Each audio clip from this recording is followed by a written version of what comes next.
Wow, it's a special day here on Elite Heat. Pal, you know why it's a special day? You want to know why? Why is that, pal? Pal, our Truth had another amazing segment on TV this week. It was just amazing, pal. No, I'm just kidding. It's Jimmy's birthday, everyone. Happy birthday, Woo! pal. So, how old are you turning, pal? Do you mind if I ask that? Yep, pal. I can now drink in the US, pal. I'm 21, Oh, pal. I was going to say something extremely controversial and I bit my tongue. So, but yes, you are now of legal drinking age, pal.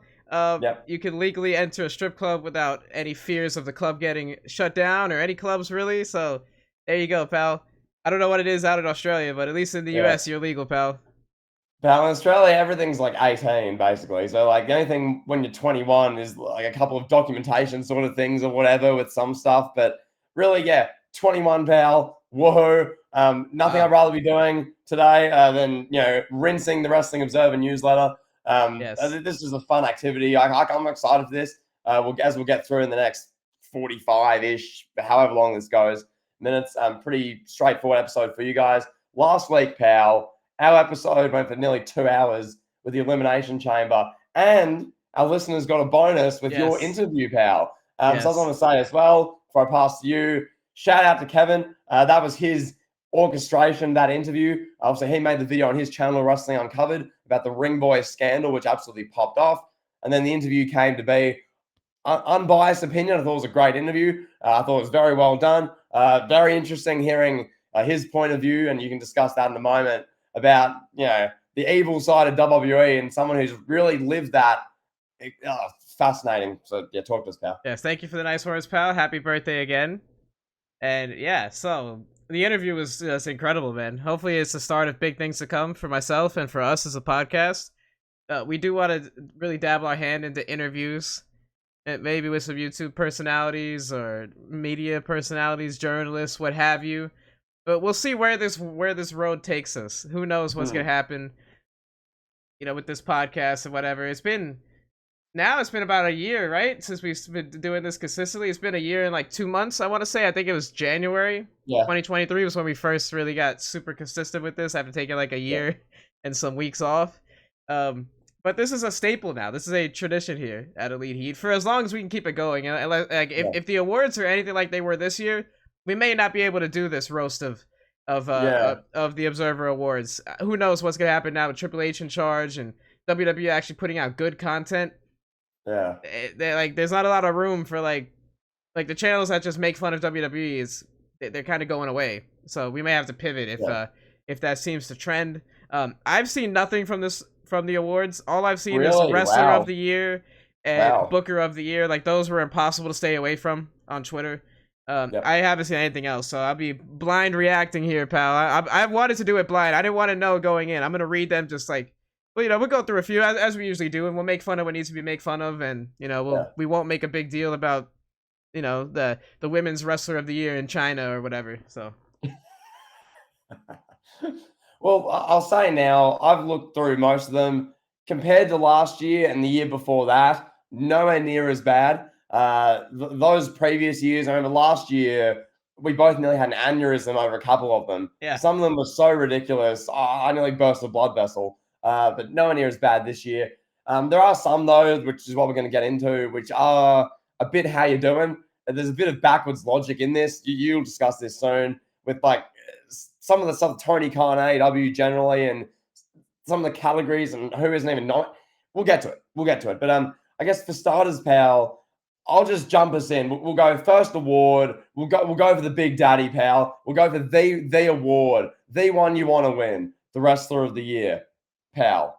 let's talk about it. Let's Pal. talk about it, pal.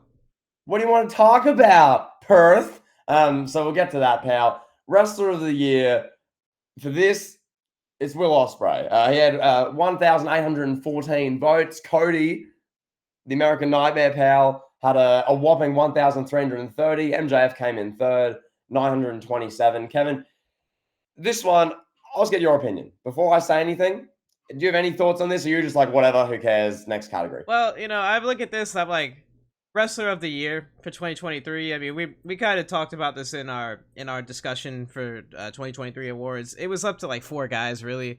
Osprey, Gunther, Cody, and MJF, and you could throw in LA Knight, Bryan Danielson in the mix. I wouldn't be surprised if any of those guys won. Like, it doesn't really bother me that Osprey won this over Cody. If you like Osprey and you think he's the best wrestler, like at the end of the day, this Observer Awards is made for fans of Osprey and fans of New Japan and fans of AEW.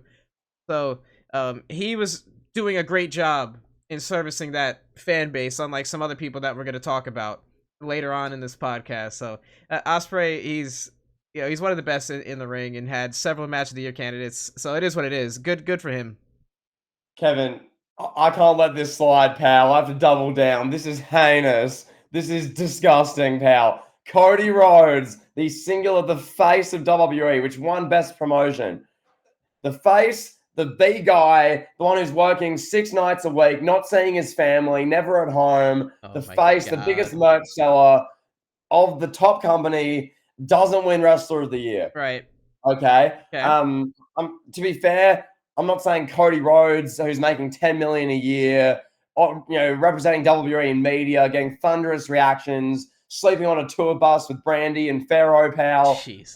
I'm not saying he's gonna be losing sleep over this. As you say, this is like a fan sort of category. Hold They're on, all hold fan on. I'm awards. sorry. Let me just cut in. So I found a different link than the one you sent. This link Mhm. has the top 5 in each Yep. category. I just want to throw this out there. Roman Reigns finished 4th with 904 votes. Is this wrestler of the year or non-wrestler of the year? I was a little confused which category this was. And then Bryan Danielson came in 5th. Objectively, Roman Reigns should not be on the top 5 of this list. That's objective for 2023, in my opinion. 100% agree. Like Roman Reigns belongs in the Paul Heyman and Don Callis category for best non-wrestler. So I don't know who categorizes these. How many matches do you need to have to qualify for this? Like whatever. Anyway, so yeah, Cody was objectively screwed. MJF came in 3rd. MJF, we discussed all this. We did our big top 25 of 2023, pal, where it got heated. I ranked Roman Reigns 15th or 14th, I believe. I was generous. We had a heated debate over that. You had him 10th, what I believe. We've discussed all this. Not too much more on this one, I think. Right. I want to say this about the Yeah. MMA fighter of the year or MMA most valuable. Like the MMA most valuable fighter is John Jones. John Jones literally didn't lift a finger in 2023. Like he didn't do anything. The only thing he did was have a rumor that he was gonna fight Stipe Miocic in November in Madison Square Garden. That rumor lasted all of 2023, and then he was like, "Oh, I separated my shoulder, pal." And yeah, that's just the state of MMA, and that's the state of these awards. So I'm not surprised that Roman Reigns jumped into a category that he didn't deserve, pal. Go ahead. I want to move on to a category, pal. This one isn't like absolutely heinous. Drop everything, get your pitchforks out, riot, go to Dave Meltzer's house. Like this isn't that bad. But Okay. this is one where I look at it and go, okay, this wasn't one based on his work in 2023. This is like a cumulative. Oh, we'll give it to him based on reputation award. This is the best on interviews. Okay. Okay, best on interviews. Now Eddie Kingston won this, 1,483 votes in this system. MJF was a close second, 1,441, and then the third place was Christian Cage, 921. Now the fact that MJF or Christian, I think Christian should have won this. I think Christian on interviews last year, this was his thing. Well, I think interviews 2023, that was Christian Cage's MO. The amount of times Christian would be the most notable thing on Dynamite or Collision in AEW, particularly from about May, June through about October, November, that whole kind of 6-7 month run when not much else of real good note was happening in AEW. Christian was doing those great interviews, great promo segments backstage Right. where he's telling Edge to go F himself, and he's doing all those other ones. He's making jokes about dead family members, Edge's mother, all this sort of stuff. You remember, like we all remember it. That isn't best interview. Eddie Kingston just talks the same way he always does and breaks the fourth wall. And it's like, okay, cool. He's not bad at interviews. I'm not saying that, but this was the year of Christian on interviews, pal. MJF was world champion all year. He did some really good ones, but Eddie Kingston wins this on reputation, basically. Yeah, I agree with that. Eddie Kingston kind of has the reputation, at least within the internet, that like, oh, he's just the best wrestler on the mic. He's just the best, and that's kind of his thing. And he's like a throwback to like wrestlers of the old days of like Roddy Piper and Dusty Rhodes, even like a CM Punk, like in his prime. He reminds everyone of those kind of guys, and I think in that sense he is the most captivating on the mic. But I do think if you look at it like a traditional sense, um, Christian Cage was just so over the top. Like that was what was the draw with him. And then MJF, like, I don't think this was MJF's best year. I don't think he was that great. Like on Mm, promos, I think he was more like just star power and like yeah, aura was like his thing this year. I want to say this too. I guess I'll read the awards since I had the fourth and fifth. yeah, So, um, Moxley came in fourth, and I'm like, how? And then Cody came in fifth, which is fair. I mean, nobody in WWE is really blowing anyone away on the mic right yeah, now. I yeah, wouldn't say there's like one mic performer that's like, whoa, really good. I do think AEW has this. I think this is fair. To have Moxley there, I don't know about that one though. Like, I don't know. I feel like a Don Callis is a little bit better. Um, I don't know. Whatever. But Eddie Kingston won. It's not that bad. Like you said, it's not that big yeah. of a gripe. Once again, it's another one of these ones, pal. I'm not gonna lose sleep over this, pal. I'm not gonna spend my birthday like having meltdowns and like my day is ruined. It's just one of those sort of ones where it's like, yeah, I guess, whatever, sure. Speaking Pal, of, can we come in? Can I come in hot here? I got a go for bone it. to pick. As I said, I'm reading these awards right now. I got a bone to pick with this award here, pal. Yeah. So, Pro Wrestling Match of the Year for Mm-hmm. 2023. Yeah. Do you know? Are you aware of what the winner is for this one? Pro Wrestling Match of the Year. Now, look, I can't remember which one won, but I mean, Gunther, McIntyre, and Sheamus was just the best match of the year, Right. objectively. So, Like, Omega and Will Ospreay came in 1 and 2. Number one was their match at the Tokyo Dome. Number two was their match in Toronto at the AEW pay per view. I can't remember the name. It slips my mind. Forbidden Door. There we go. And then MJF and Bryan Danielson came in third. Then behind that, Swerve Strickland and Adam Page at fourth. And then fifth. Here's where I have a real problem here, pal. FTR versus Juice Robinson and Jay White. I don't even know when that match took place. I don't know who was in that match. Now, okay, I get it. All right, Ospreay and Omega. Cool. Best match of the year. Great. MJF and Bryan Danielson was phenomenal. Great match. Swerve Strickland versus Adam Page. Also, very good match. The fact that the triple threat match from WrestleMania is not on this list. Like how I don't I for this fan base and for this award, I don't know what WWE can do to cater to that audience more than what they did with Gunther, Sheamus, and McIntyre. That was as indie of a match as we've ever seen at the WrestleMania stage. That was a match straight out of New Japan, just plucked in and put on a WWE stage, and for the world to see. That match, I think, as the year has gone by, this might be a little bit of a hot take now, what I'm going to say, but as the year has gone by, that match has made Gunther seem a little bit more valuable than he is. Maybe like yeah. that might be the case now. The match that Mhm. him and McIntyre had at SummerSlam underwhelmed. Mm. I would say every pay-per-view match he's had, aside from that WrestleMania match on this calendar year, is underwhelmed. Like, they've been good. Like the match with Riddle was all right, and he hasn't really been on a ton of pay-per-views. I'm struggling to think off the top of my head what other pay-per-view He matches he faced the had. Miz at Survivor Series. That was fine. Yeah, Like that's about it. nothing Yeah. really like setting the world on fire here. To But be fair, before you get your pitchforks out, yes, his matches with Gable were good on Raw. Yep, they were the best thing on Raw in September and October last year. Yep, but yep, just I mean pay-per-views more generally. You're saying. yeah, Yep. but yeah, back to the crux of this Yep. award.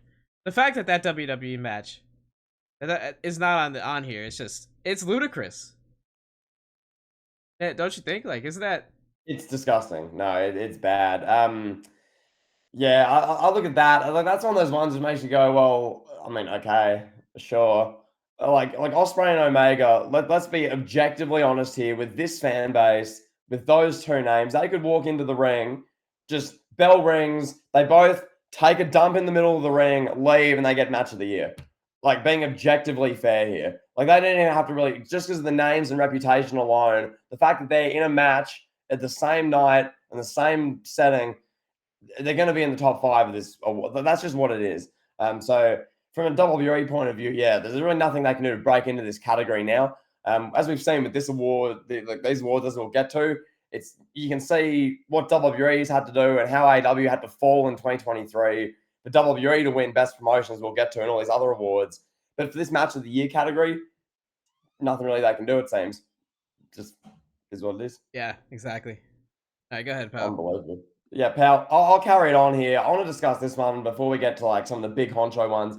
I just thought this one is just heinous, pal. This is disgusting. This is one of those ones where if I'm a Wrestling Observer related person, if I'm involved in this newsletter, these awards, I'm not going to be able to sleep at night knowing that this is the outcome of this category. Best non-wrestler. Okay?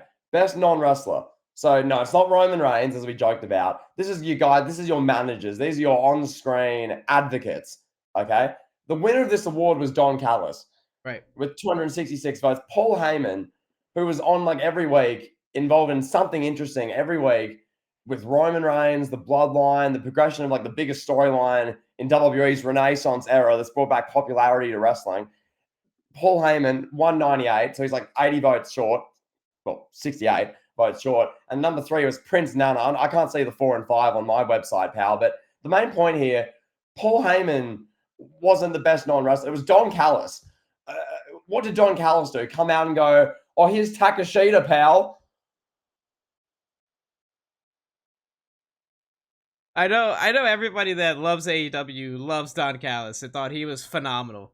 I don't get it. Like I just I don't know. I don't get it personally.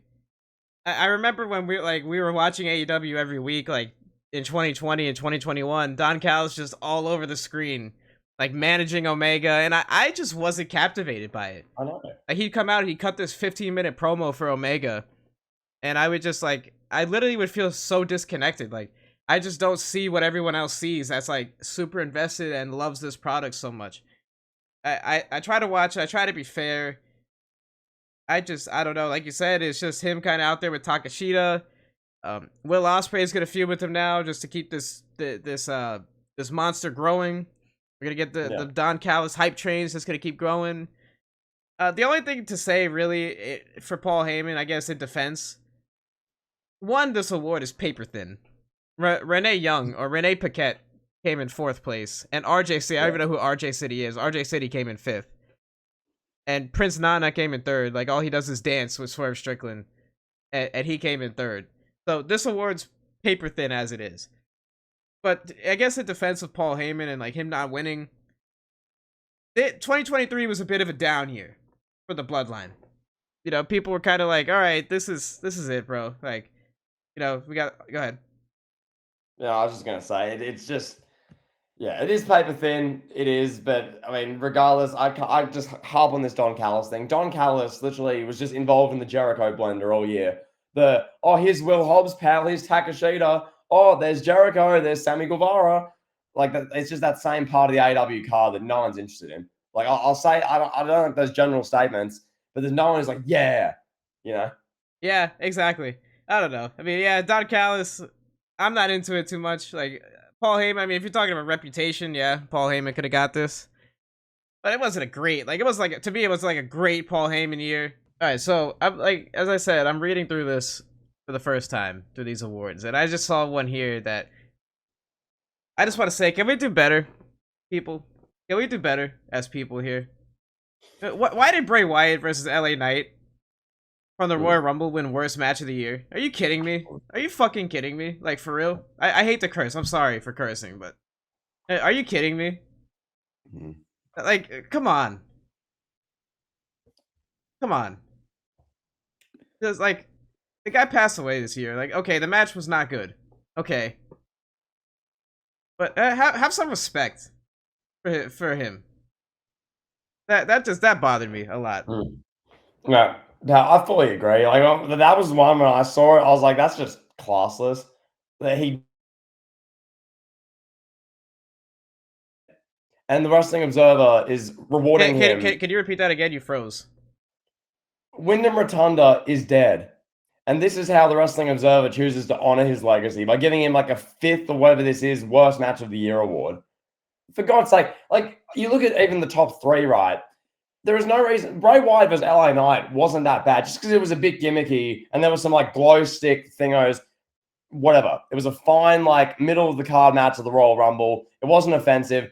Shane McMahon and Snoop Dogg versus The Miz, that debacle at WrestleMania, just give that worst match of the year. All Like, right, how about this? The fifth worst. Shayna Baszler versus Ronda Rousey from SummerSlam. oh, That should have been the worst match of the year by a landslide. That match single-handedly killed the whole flow of that show. That show was hot and heavy. And then Ronda Rousey and Shayna Baszler go on like fourth. Everybody's like sitting on their hands and nobody cared for the rest of the show after that. Yeah, that's disgusting work by these people that vote. Like, all the voters, that's disgusting. Voting Bray Wyatt as the worst match of the year. Yeah. It's beyond classes. I mean, like, you look at that. I mean, Shayna Baszler and Ronda Rousey killed SummerSlam. That doesn't win it. Shane McMahon, Snoop Dogg, and The Miz was like a 1 minute botch fest circus, which was they made a mockery of wrestling at WrestleMania. That doesn't win it. Tyrus versus EC3, that doesn't win it. That comes second. Instead of Bray Wyatt having a little gimmicky match at the Royal Rumble versus LA Knight wins it because it's Bray Wyatt and he always gets given this award. It's a joke. Bray Wyatt is dead.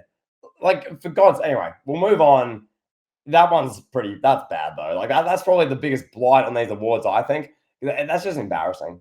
Yeah, that's something here. I got another one too that I want to say before we get to the big dogs, the heavy hitters, pal. Worst television announcer. So Booker T won this. That's fine. Kevin Patrick came in second. Fine, no problem there. No beef there. Jim Ross came in third. Guy's going through cancer, you know. That's more of a slight on the company for putting him out there and putting him in that position when he's just not even close to what he was. Like, to say that he's not close to what he was in his prime is a slight to his prime. He's not good anymore. You know, it's more on the company. But here's where I have the problem. Fourth and fifth. Fourth is Michael Cole. Fifth is Corey Graves. Like, okay, Michael Cole is worse than Corey Graves? Are you kidding? Are you gonna say that? Look me in the eyes and tell me that with diction that Michael Cole is a worse announcer than Corey Graves? Nobody can look me in the eyes and tell me that with any kind of diction or confidence that Michael Cole is worse than Corey Graves in 2024 or 2023, I should say.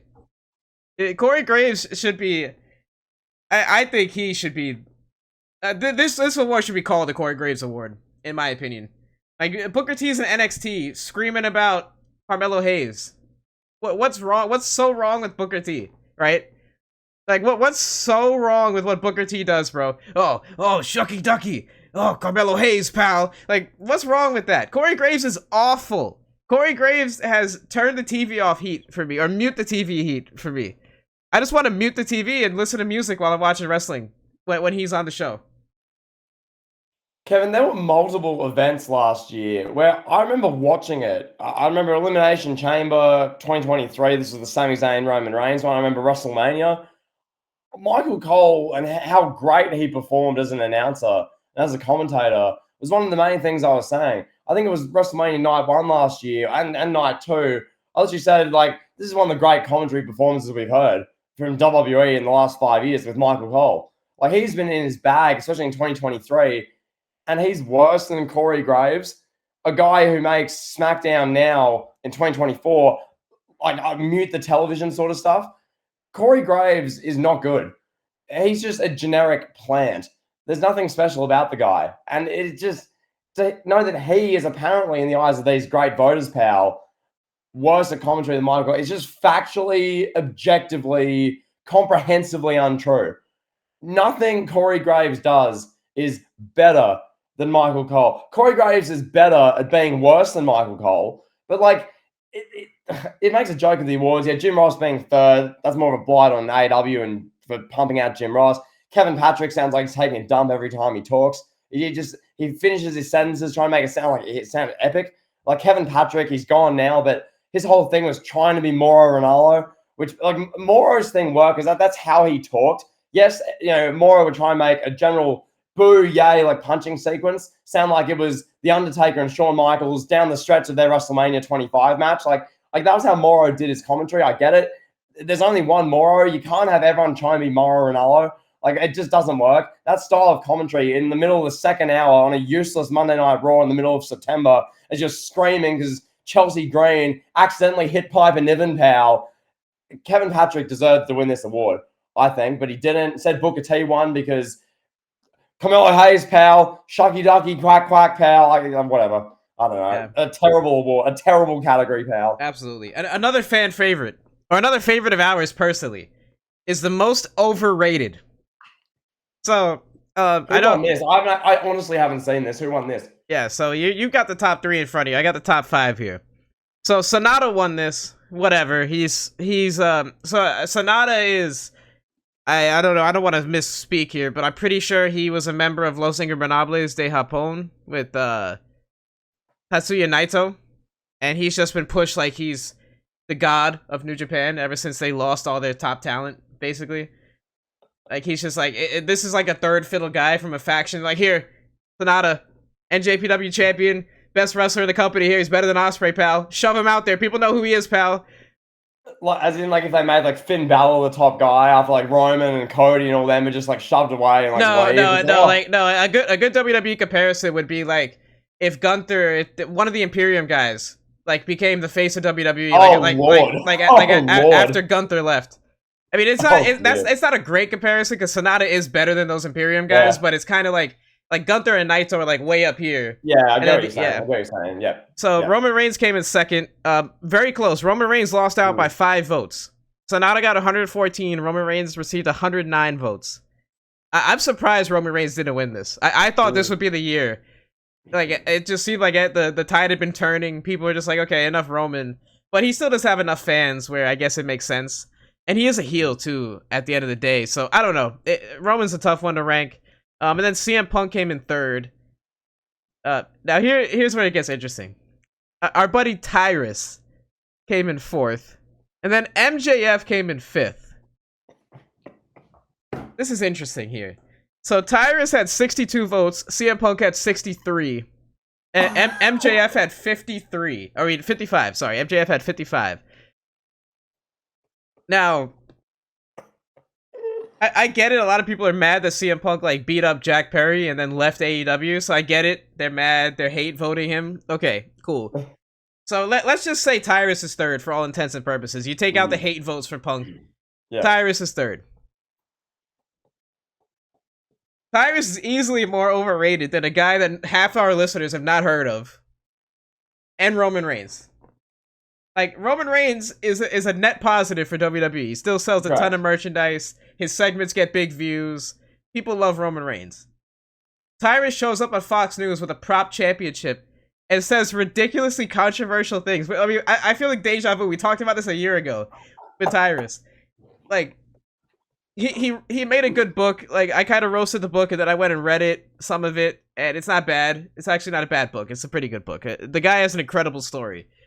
But the character Tyrus here, bro, come on. And then MJF, are you kidding me, bro? Like, are you kidding me? MJF is overrated? Why? Because he had a terrible feud with the Devil?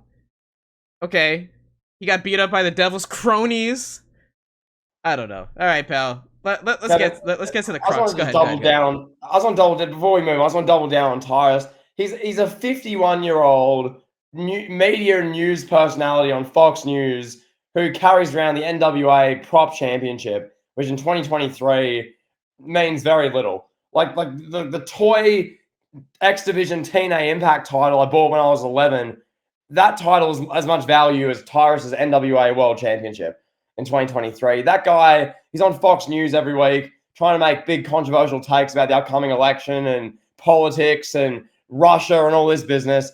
Tyrus is trying to be controversial. He's trying to be a big figure in the media, whatever. The fact that he's even in the mix with MJF, CM Punk, Roman Reigns, it's hilarious to me. Like, Tyrus is clearly just the most overrated. You know, Roman Reigns, as you said, as much as, we all got sick, well, most of us got sick of him in 2023. He barely showed up, he didn't do whatever. We've been over that. He still has an entrance where everyone's standing, everyone's recording. It has an it factor entrance. Yes. CM Punk was a part of the most viral moment of 2023, which nearly broke the internet at Survivor Series when he came out. MJF was world champion. About 2/3 of his 2023 was pretty good. Yes, the Jay White storyline, and a bit of the stuff at the very end with the devil, but mostly he had a pretty good year. And Tyrus, amongst it all, is just there. This festering pile of trash, Tyrus, doesn't win this award. Anyway, whatever. Pal, I'm ready to crank it up a notch, pal. And we got the most disgusting promotional tactic. This is my favorite, my personal favorite award. All right, I'm gonna read in order from 5 to 1. I'm not gonna start with number 1 because this is just silly, bro. Okay. Number 5, AEW signing Ric Flair. I mean, I think that's a shoo-in for a top 2, in my opinion. I would put that top 2. That's just me. And this was right after the plane ride from hell stuff that the Dark Side of the Ring exploited Ric Flair and all the scandals that came out about him.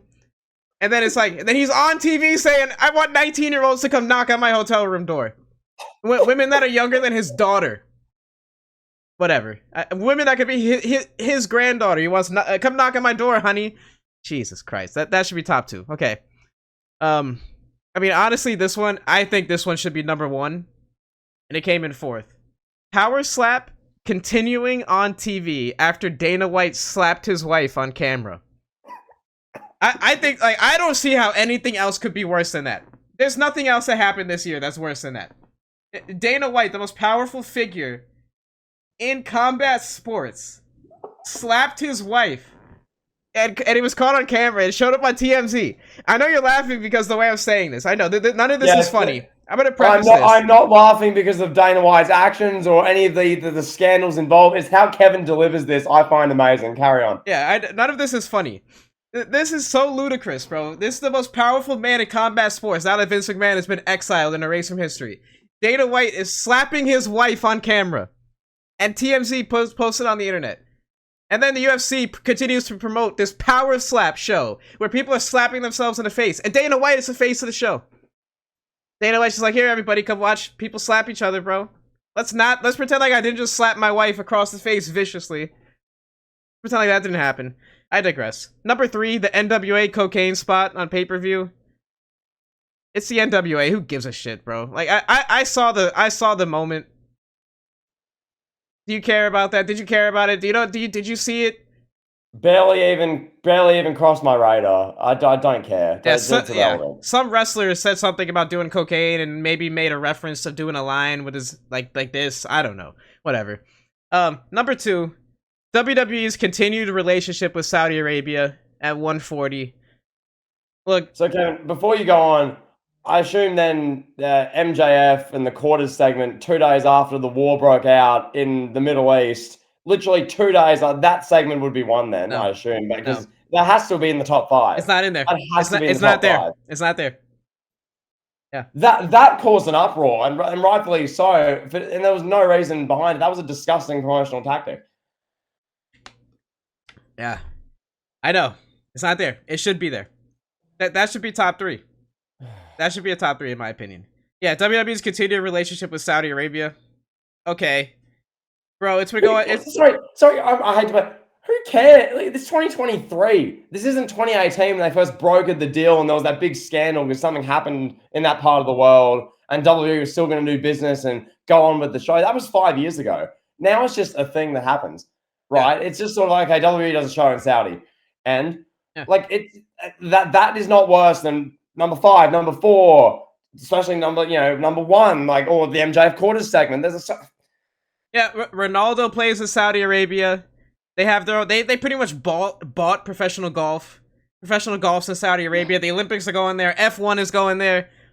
Like, okay, they have different political views and social views, and like that's not a reason to whatever. Let's move on. Yes, number 1. WWE enabling Vince McMahon and him being back in power / TKO keeping him in position of power. This is okay.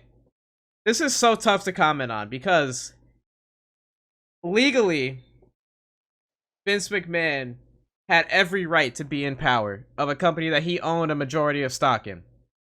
Legally.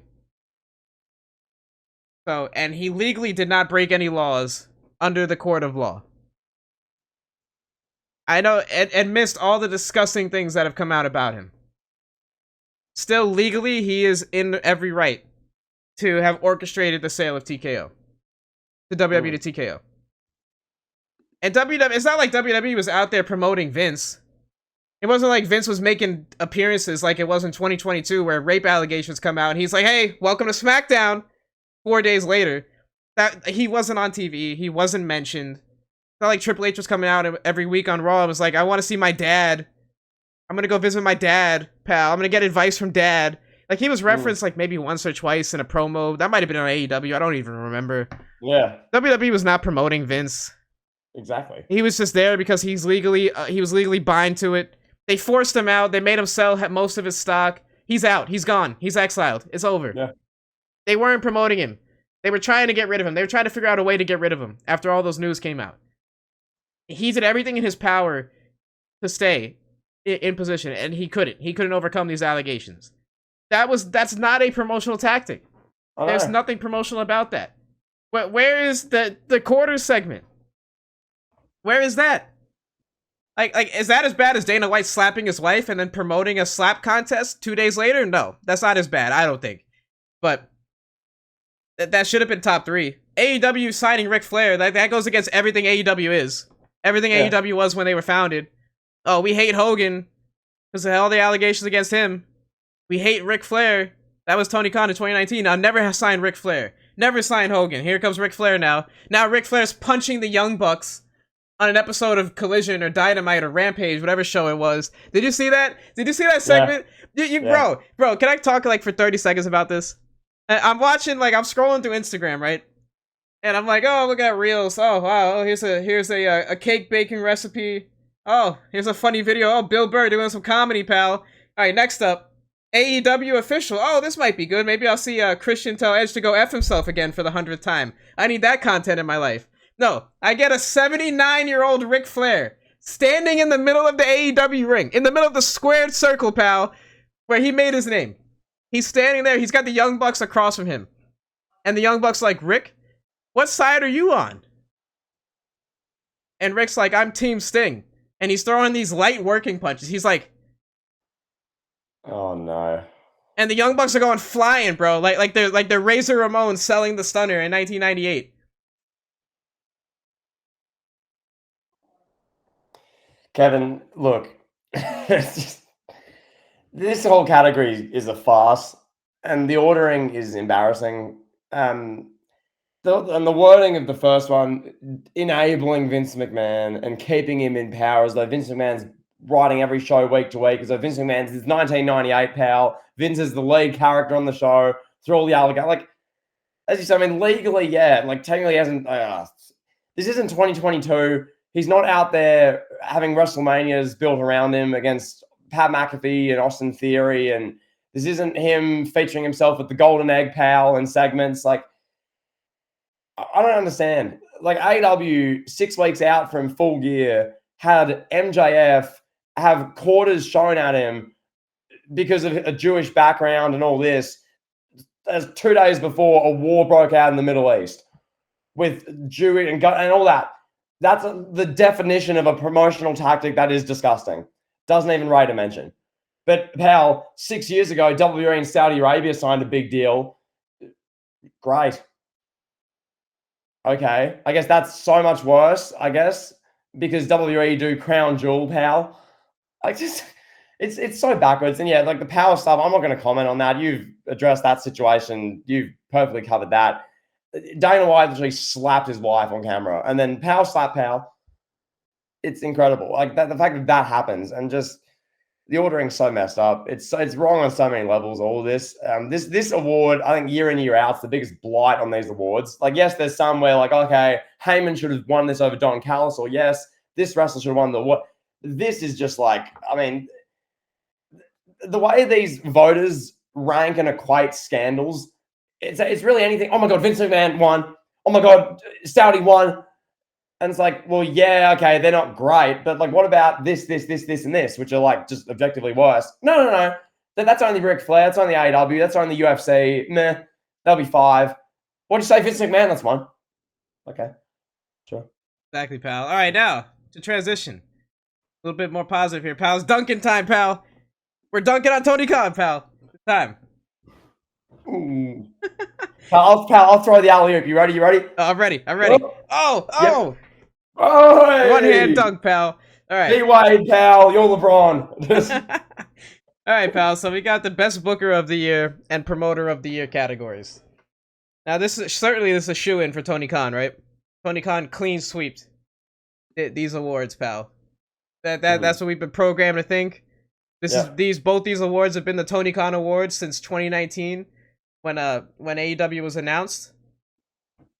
Well, before you announce who wins Best Book or Best, keep in mind the best weekly show. One was AEW Dynamite, two was AEW Collision. All right, and the best pay per view, AEW won that. So they still won these awards, Kevin. So I assume Tony Khan, right? Well, best booker of the year. Build a little suspense. I'll read this 5-1 again, pal. Rossi Ogawa from Stardom. I think he has his own promotion now. Shuji Ishikawa, another Japanese booker, maybe New Japan, and then Juan Manuel Marquez, I assume, from AAA. Okay, now number 2. You ready for this, pal? The best booker, the second best booker of 2023, Tony Khan. Number 1, Paul Triple H Levesque. Hey! Wow, this is incredible. I never thought I'd see the day where somebody other than Tony Khan would win this award, like in the near future. I never thought I'd see the day. What's great about this is that Tony Khan talks about this openly in interviews. He'll go on like Busted Open Radio. You know, he'll go on whoever Steve Austin's podcast. He's like, I gotta be best booker. I'm doing everything I can so Meltzer will vote me best booker. Trying to make the best matches. I'm closing out the year strong. He lost by a landslide, bro. Triple H won with 360 votes to Tony Khan's 146. Now, yes, Wow. AEW won best pay-per-view, best weekly show. Doesn't make any sense to me. How does that work? How is Triple H the best booker, but AEW Dynamite won the best weekly show? And what was the best pay-per-view? What singular show was it? I should have this right in front of me. That there's such a huge list. Best pay-per-view. I'm scrolling. Oh, here it is. Revolution. Yep. Yeah. Okay, so let me just say this for context. Revolution, Forbidden Door, and All In were 1 through 3. WrestleMania Night 1 came in 4th, and All Out came in 5th. So AEW. So Tony Khan booked the top 3 pay-per-views of the year, and he has the best 2 weekly shows of the year. Yep. So that's not adding up. Yeah, something doesn't make sense here. The one thing I'll say is, in AEW's defense, their pay-per-views are always pretty good. Usually the pay-per-views are solid. Getting to the pay-per-views, not so great. Yeah. You know, the use of the roster in its totality throughout the year, maybe not so great. But the pay-per-views, usually they put their best foot forward. I think there should be a little bit more diversity there. Like Survivor Series, I think that's a top 5 show. That's my opinion. I think Triple H with the Pencil Pal really booked a great show. You know, you don't want to put Royal Rumble there. I get it. Cody winning in predictable fashion, cool. You know, I mean, Backlash in Puerto Rico. I don't know. Triple H's best booker. I think he should have at least 3 of the top 5 best shows. I think, from my vantage point. But really, this is more about like, are people starting to really see through AEW now? Is this starting to happen? Like, it just seems like, I don't know. I would hate to see AEW really fall apart, but it seems like that's where we're headed. I don't know. I mean, they could always pick it back up, but I don't know, man. They're just giving away money to Ospreay and Mercedes Moné and all these other guys that they have on the roster already. And this leads us in as well. So obviously Triple H is the best. I mean, we consensus agreed that. We voted that in our awards. Pretty much everyone did, and rightfully so. Paul Levesque made the shows week to week at least watchable, as you said. You've said with Raw, especially Raw's now watchable. It's not like bad. Things make sense. SmackDown's quite watchable most weeks. Wrestling storylines, all that. And rightfully so, Triple H won this award. AEW, as you say, long stretches of the year, especially during the middle of the year, where it was like, if I don't watch Dynamite or Collision, what am I missing here? You know, I'll watch the CM Punk segment on YouTube, and then what? Or the Ric Flair segment, pal, Adam Copeland, like whatever. Then I want to address this award I find egregious, pal. This adds on worst major wrestling show of the year. Okay, so when I think worst major wrestling show, my mind automatically goes to World's End. Yes. That to me, I was just like, that just didn't hit. That just didn't work. And Okay. I also think Payback too. Yes. I think World's End and Fastlane, if I had Oh to pick yeah, two, Fastlane too. Yeah. because Payback had that was Becky and Trish in the cage, and Yeah. that had one other match that's escaping me right now, but I think one other match that was pretty good. Fastlane was just literally there, like it was just Fastlane. Like it did dead views on our channel. Rollins versus Nakamura, like no, it just didn't click. It didn't hit. That was clearly the worst show of the year, I thought. And Literally, there was no other match on Payback. It was Becky and Trish. That was it. It was yeah, LA Knight versus The Miz, Mysterio versus Theory, Judgment yeah. Day versus Owens and Zayn. Go ahead. Yeah, so this leads us into saying this. Now, in fairness, I haven't watched NWA Sam Hain in Cleveland from October. I haven't seen that show, so I can't comment. Maybe that show is like objectively awful, or maybe it's really good and it's just getting a bad rap here. I don't know. I have seen World's End, and I've seen Crown Jewel. Crown Jewel should not win this award. I don't understand. Crown Jewel was a fine, average WWE pay per view. It wasn't great. It wasn't bad. There wasn't anything on there that was horrible. You had Seth Rollins and Drew McIntyre had a world title match, which was really good. That opened the show 20 minutes. That was a really good match. Yeah, there was the solo Sokoa Cena thing was a bit odd. Sure, Cena like retired or whatever. Logan Paul and Rey Mysterio had a pretty good match. Cody had a match with Priest. Roman faced LA Knight. I guess because people are sick of Roman cheating to win, people just said, Roman wins, like this show. I don't get it. The Crown Jewel wasn't the worst show of the year. It just wasn't. I don't know your opinion on this. To me, it's like that's getting a bad rep because I guess it's Saudi, pal. Like the voters have gone, oh, it's Yeah, Saudi Arabia, WWE vote. And it's like, that's okay. exactly what it is. It's like, okay, fair. But as a show, Fastlane was worse. I'm sure this Sam Hain show must have sucked if it's coming in second here in this NWA show. I don't know what finished fourth and fifth, but World's End was quite bad. I watched that and was like, these matches aren't hitting at all. Like, when's there going to be a good match? So, like, yeah, this category is flawed just because, once again, Saudi, that's going to win, pal. Yeah, I agree. I agree. I really don't have much to say on that. I just want to go to Promoter of the Year. Let's just finish that off. So, Nick Khan took that home. And Tony Khan came in second. So the Khans, pal, they came in first and second here. Yeah. For me, when I look at this award, I'm like, what's the difference between Promoter of the Year and Booker of the Year? Like, it's almost very similar. But I think for me here, Nick Khan, yeah. I mean, can you even argue, bro? Like, Nick Khan is promoting shows in Puerto Rico, in London, in Australia. We're getting PLEs everywhere. Montreal. Like, they're expanding WWE's business. They're making the shows just overall, I think, better just because they're in different parts of the world. Like, for example, let's say Backlash happens in, like, I don't know, let's say Chicago. No, not even Chicago. Chicago's pretty decent. So let's say that happens in, like, Minneapolis, Minnesota, right? Everything that we got from Backlash, the whole show, top to bottom, Cody, Brock, Rhea Ripley's Lena Vega, all that stuff. You put that in, just Minneapolis, Minnesota. That show probably goes down a rung.